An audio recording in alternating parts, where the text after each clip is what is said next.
आगे papa mummy जी को मेरे को लग नहीं रहा बहुत बहुत धन्यवाद है। मैं इतनी बीमार रहती थी, इतनी टेंशन रहती थी, हर समय दिमाग मेरा चलता रहता था और अंदर एक कमरे में भी मैं नहीं रह पाती थी।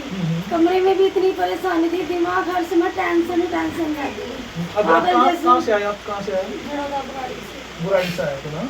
अच्छा, उससे पहले आप कहीं चर्च में जाते थे, किसी सुनने के लिए गए थे और आप मीटिंग में आए थे, बाहर मीटिंग में संडे में बड़ी मीटिंग थी।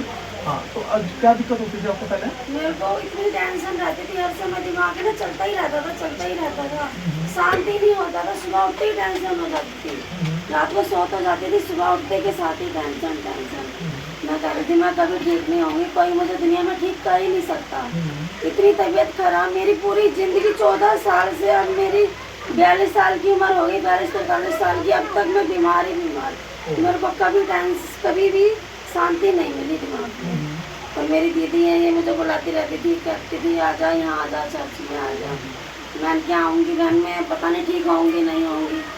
बस फिर मैं आई और एक संडे ही गया, एक संडे में मेरी इतनी तबीयत ठीक हो गई, मतलब इतनी अच्छी हो गई।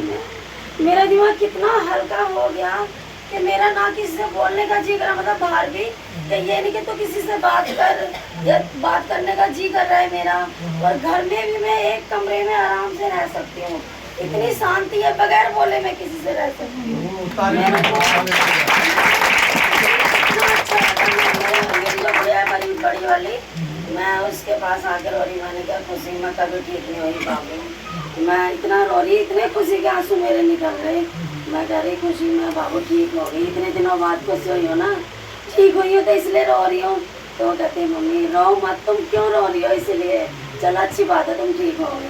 तो मुझे चुप कर रही है कि मम्मी रो मत, तुम अच्छा है ठीक हो गई। मैं प्रभु का बहुत बहुत धन्यवाद देती हूँ कि मैं ठीक हो गई और प्रभु हमारे साथ हैं, आगे भी मैं ठीक ही रहूँगी।